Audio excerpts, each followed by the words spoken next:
Engineers have brains that are kind of like waffles, so that we're all compartmentalized. Syrup gets into one spot, and then it flows over into the other spot, and so that's how we think of problems. Let me do this, optimize, good. Do this, we're good. But anthropologists have brains like spaghetti. We don't, one strand of spaghetti starts here, and then there's a big mass and mingle, and then here it is over here. And I love working with the two disciplines, but it definitely makes for like a bit of difficulty having, a spaghetti brain whenever I'm talking to engineers, or a waffle brain whenever I'm talking to anthropologists. So I'm co-principal investigator on two large National Science Foundation grants. One is the Partnerships for International Research and Education that aims to train graduate students and young career professionals in both anthropology and engineering and other disciplines to work together on large international kinds of development projects. So the project is really about training researchers, which includes our graduate students, and we sort of focus at this, water, energy, nutrient nexus with global competency training in various countries around the world. That process of pairing anthropologists and engineers grows out of the experience that many of us have as professionals working with professional anthropologists and engineers. But we thought that it would be good to do it with students who are learning their skills and are even more open to new ideas. So in the field, we have engineering students and we have anthropology students living and working together. So when I was in the field doing research in Belize, I lived with Vitous. We shared a tiny bedroom, so we had a lot of together time, just close quarters. So my first opportunity to work closely was actually in Belize a few summers ago, where I was living with another anthropologist as well as an environmental engineer.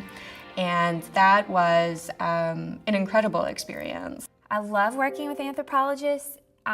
They always complicate things, but in a good way.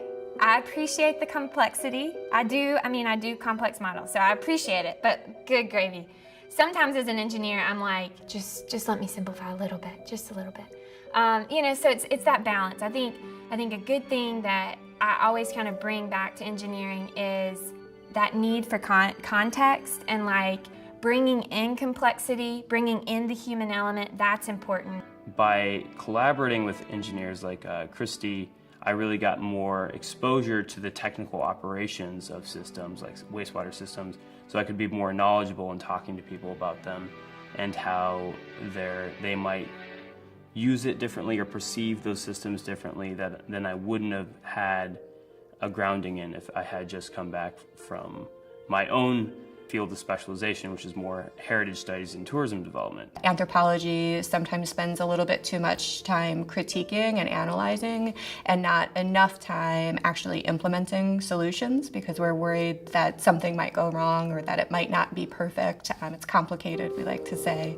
And engineers, I think, sometimes are a little bit too eager to implement the solution without really identifying whether or not it can be sustainable. So I think bringing those two disciplines together is hugely important, and I know greatly changed the way that I work on projects. I think it's important for engineers and anthropologists to work in interdisciplinary settings because we're both working towards making communities more sustainable. Well, we quite often have good intentions when we go out and we try to find solutions to communities' problems.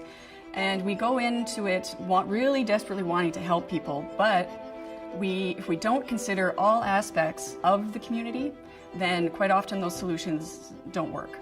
And we also don't get community buy-in, I think, for a lot of solutions. Good solutions that really, they're designed well, they make sense, they're logically going to work, and they just don't. And they don't because you don't consider the people. And that's, I think, is the big key as to why it's important to have not just anthropologists, but social scientists in general, trying to fill in the gaps that other disciplines may not be able to. A lot of times, engineers are going into international development. They're the people who are contracted to put in a wastewater system or, let's say, some new energy network. But when we think about sustainable development, people come into the picture, no matter. They're going to be the ones who are using the system, yes, whether we're energy, water, sanitation. They're going to be the ones using it. But they're also, the people in the community should be the ones sustaining it. And so if we can look at, as engineers, people not just as kind of the end product, but also as the stewards of the infrastructure that we're putting in, then we're moving forward. Also, anthropologists, I think, have to look at their work in slightly more concrete terms. And so not everything can be a research question. Sometimes you have to actually provide solutions to some of these contexts. And so I think that's what we bring as engineers.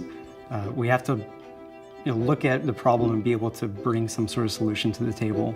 We have been engaged in a lot of this research, simultaneously a lot of talking about how wonderful it is that this synergy between anthropology and environmental engineering exists, and the complementarities that both groups bring to one another. It's got to be time now where we step away from continuing to talk about it and continuing to have these conversations and actually start working on interdisciplinary publications, interdisciplinary research, interdisciplinary projects that are aimed specifically for the public.